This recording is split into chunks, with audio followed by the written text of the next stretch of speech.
ఒకవేళ రేపు అమెరికా అత్యాధునిక ఫైటర్ జెట్ ఆకాశంలో ఎగురుతుంటే కేవలం భుజంపై మోసుకెళ్లేటువంటి ఒక చిన్న మిసైల్ దాన్ని కూల్చేస్తే అదే గనక జరిగితే ప్రపంచ సూపర్ పవర్కి ఎంత పెద్ద షాక్ అవుతుంది. ఇప్పుడు అదే భయం ట్రంప్ని వెంటాడుతోంది. కొన్ని తాజా రిపోర్ట్స్ ప్రకారంగా చైనా తయారు చేసినటువంటి కొన్ని air defence missiles Pakistan route ద్వారా ఇరాన్కి వెళ్తున్నాయనే వార్తలు ప్రపంచవ్యాప్తంగా సెన్సేషన్గా మారాయి. ట్రంప్ కూడా దీనిపై రియాక్ట్ అయ్యారు. మరోవైపు చైనా, పాకిస్తాన్ మాత్రం ఇది కంప్లీట్ ఫేక్ అని కొట్టిపారేస్తోంది. మరి నిజంగా ఏం జరుగుతోంది అసలు ఈ చాప్టర్లో, ఈ కథలో ట్విస్ట్ ఏంటంటే అమెరికా ఎందుకు తనకున్నటువంటి ఆయుధాల గురించి కూడా టెన్షన్ పడుతోంది. సో నిజంగానే పాకిస్తాన్ ఒక మీడియేటర్గా మారిందా? చైనా నుంచి ఇరాన్కి ఈ నిజంగానే మిసైల్స్ వెళ్తూ ఉన్నాయా? ఈ మిసైల్స్ అమెరికాని టార్గెట్ చేయడం కోసమే చైనా కంప్లీట్ సపోర్ట్ ఇరాన్కి ఇస్తోందా? డీటెయిల్గా చూద్దాం.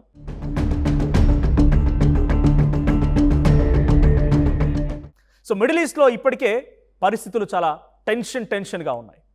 Israel, Iran, America, Iran, Russia, Ukraine, Taiwan, China, ఇలా ప్రపంచం మొత్తం చిన్న చిన్న ఇష్యూస్తో, యుద్ధాలతో నిండిపోయింది. అలాంటి సమయంలో ఒక ఇంటర్నేషనల్ మీడియా రిపోర్ట్ ప్రపంచ దృష్టిని ఆకర్షించింది. ఆ రిపోర్ట్ ప్రకారం చైనా ఇరాన్కి దాదాపు 300 నుంచి 400 వరకు shoulder fired air defence system, భుజం మీద పెట్టుకొని అవతల వైపు వచ్చేటువంటి ఆయుధాలని తిప్పికొట్టగల సామర్థ్యం ఉన్నటువంటి ఎయిర్ డిఫెన్స్ సిస్టమ్ ఇవి చైనా ఇరాన్కి అమ్ముతోందట. వీటిలో QW-12, FN-16 లాంటి మ్యాన్ ప్యాడ్స్ ఉండొచ్చని ప్రచారం జరుగుతోంది. ఇంతకీ మ్యాన్ ప్యాడ్స్ అంటే ఏంటి? ఇవి పెద్ద మిసైల్ సిస్టమ్ ఏం కాదు. ఒక వ్యక్తి తన భుజంపై పెట్టుకొని లాంచ్ చేయగలటువంటి ఒక పోర్టబుల్ మిసైల్. కానీ పవర్ మాత్రం ఏమాత్రం తక్కువేం ఉండదు. అంటే భుజం మీద మోసుకెళ్ళాలంటే చాలా తక్కువగా పవర్ ఉంటుందేమో అనుకున్నారు. అలాంటిది ఏమి ఉండదు. లో ఫ్లయింగ్ ఫైటర్ జెట్స్, అంటే వేటిని ఇది ఢీ కొట్టగలుగుతోంది.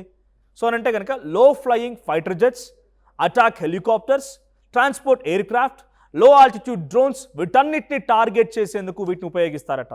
అందుకే ప్రపంచంలోని అన్ని ఎయిర్ ఫోర్సెస్కి ఇవి సీరియస్ థ్రెట్స్గా భావిస్తుంటారు.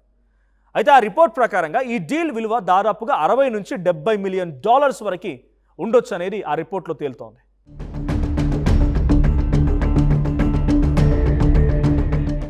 ఇక్కడే అసలు కాంట్రవర్సీ మొదలైంది. కొన్ని రిపోర్ట్స్ ప్రకారం ఈ మిసైల్స్ చైనాలోని ఉరుమ్క్వి ప్రాంతం నుంచి పాకిస్తాన్ మీదుగా ఇరాన్కి చేరుతున్నాయనే ప్రచారం జరుగుతోంది. అంటే పాకిస్తాన్ ట్రాన్సిట్ రూట్గా ఉపయోగిస్తున్నారనే అనుమానాలు కూడా వచ్చాయి. ఈ వార్త బయటకు రావడంతో ఇంటర్నేషనల్ మీడియా మొత్తం ఒక్కసారిగా ఈ స్టోరీని ఫాలో అప్ చేయడం ప్రారంభించింది. ఎందుకంటే అమెరికాకి పాకిస్తాన్ ఒక స్ట్రాటజిక్ పార్ట్నర్, చైనాకి కూడా పాకిస్తాన్ అత్యంత క్లోజ్ అలై. ఇరాన్తో కూడా పాకిస్తాన్ బార్డర్ షేర్ చేస్తోంది. కాబట్టి ఈ రూట్ వార్తలు వెంటనే గ్లోబల్ అటెన్షన్ని సంపాదించాయి. ఈ వార్తలపై వైట్ హౌస్లో డొనాల్డ్ ట్రంప్ని కూడా డైరెక్ట్గా మీడియా నేరుగా క్వశ్చన్ చేసింది. దానికి ట్రంప్ ఇచ్చిన సమాధానం ఆసక్తికరంగా మారింది. ఆయన మాట్లాడుతూ చైనా ప్రెసిడెంట్ జిన్పింగ్ ఇరాన్కు వెపన్స్ సప్లై చేయబోమని నాకు పర్సనల్గా చెప్పారు. ఈ వార్తలు నిజమైతే నేను చాలా నిరాశ చెందుతాను. ఇది ట్రంప్ రియాక్షన్. ట్రంప్ చైనాని నేరుగా అక్యూజ్ చేయలేదు, కానీ తన అసంతృప్తిని మాత్రం చాలా క్లియర్గా ఎక్స్ప్రెస్ చేశారు. దీనికి ముందు కూడా చైనా, రష్యా ఇరాన్కి అడ్వాన్స్డ్ వెపన్స్ని సప్లై చేయొద్దని, అంటే కంప్లీట్గా వాటిని క్లోజ్ చేయాలి, వాటికి ఎవరికి సప్లై చేయకూడదని అమెరికా పలుమార్లు వార్నింగ్ కూడా ఇచ్చింది. ఈ రిపోర్ట్స్ బయటకు వచ్చిన కొద్ది గంటల్లోనే చైనా కూడా రియాక్ట్ అయింది. చైనా ఫారెన్ మినిస్ట్రీ మాట్లాడుతూ ఈ వార్తలు ఎలాంటి నిజం లేదు, చైనా ఎప్పుడూ శాంతి మార్గాలకే సపోర్ట్ చేస్తుందని అనౌన్స్ చేసింది. పాకిస్తాన్ మిలిటరీకి చెందినటువంటి ISPR కూడా పాకిస్తాన్ ఈ ట్రాన్స్పోర్ట్లో ఎలాంటి పాత్ర లేదు, మాకు అసలు మా ఇన్వాల్వ్మెంటే లేదని క్లియర్ చేసింది. ఇది చాలా స్పష్టంగా తప్పు అని, ఫేక్ అని ఖండించింది పాకిస్తాన్. అంటే ప్రస్తుతం ఉన్నటువంటి పరిస్థితుల్లో రిపోర్ట్స్ ఒకవైపు, అఫీషియల్ డినైల్స్ మరోవైపు. అసలు నిజం ఏంటనేది ఇంకా ఎక్కడ కూడా పూర్తిగా క్లారిటీ రాలేదు. ఇప్పుడు అసలు క్వశ్చన్ ఏంటనంటే, ఒకవేళ ఇరాన్కి నిజంగానే ఈ వెపన్స్ వెళ్తే అమెరికా ఎందుకు అంతగా టెన్షన్ అవుతోంది? దానికి reason MANPADS America air ఫోర్స్లో ఎక్కువగా లో ఆల్టిట్యూడ్ ఆపరేషన్స్ పైనే ఆధారపడి ఉంటుంది. Helicopter missions, special operations, close air support, ఇలాంటి ఆపరేషన్స్లో ఇవి పెద్ద రిస్క్ అవుతాయి. ఒక్క మిసైల్తో కోట్ల రూపాయల ఎయిర్ క్రాఫ్ట్ ప్రమాదంలో పడే అవకాశం ఉంటుంది. అందుకే ఇవి టెర్రర్ ఆర్గనైజేషన్స్ చేతిలో పడకుండా ప్రపంచ దేశాలు చాలా జాగ్రత్త పడతాయి.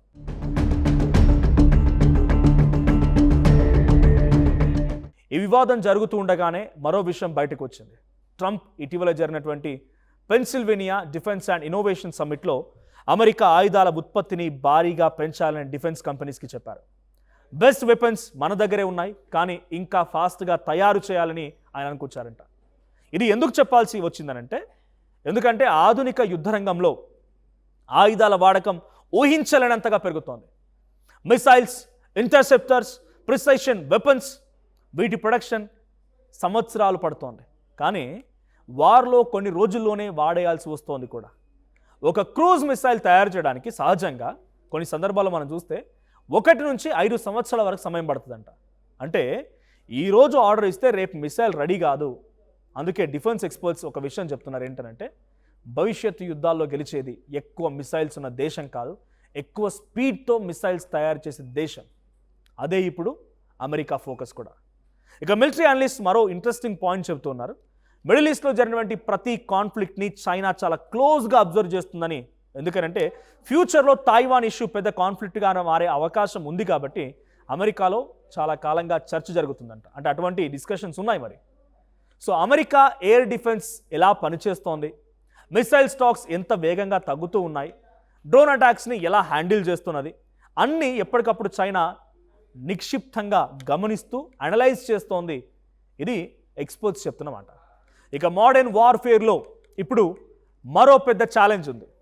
ఒక డ్రోన్ ధర కొన్ని $1,000 మాత్రమే, కానీ దాన్ని కూల్చడానికి ప్రయోగించే అడ్వాన్స్డ్ ఇంటర్సెప్టార్ లక్షల లేదా $1 మిలియన్ విలువ ఉంటుంది.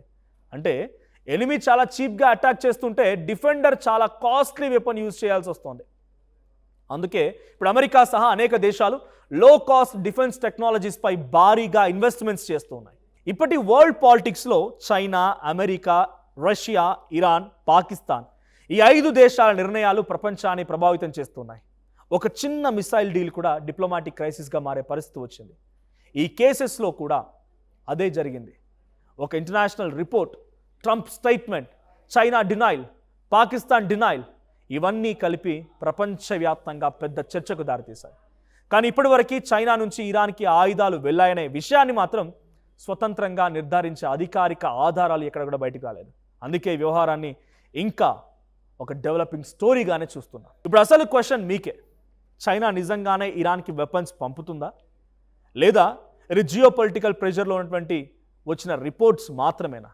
సో మీ ఒపీనియన్తో కామెంట్ చేయండి. ఇఫ్ ఎట్ ఆల్ నిజంగానే చైనా కనుక తన దగ్గర ఉండే మిసైల్స్ని కనుక ఫార్వర్డ్ చేస్తే, ఇరాన్కి ఇస్తే, అప్పుడు డెఫినెట్గా world affairs, geopolitics, defence and ఇతరాతర అంశాలన్నింటినీ కూడా ప్రభావం చూపించే అవకాశం ఉంది. సో ఎప్పటికప్పుడు ఇటువంటి మరిన్ని ఇంట్రెస్టింగ్ అప్డేట్స్ మీకు రావాలంటే వెంటనే ఆ స్ట్రీమ్ని సబ్స్క్రైబ్ చేసుకోండి. అండ్ చైనా పైన మీ అభిప్రాయం ఏంటో కూడా కామెంట్ చేయండి.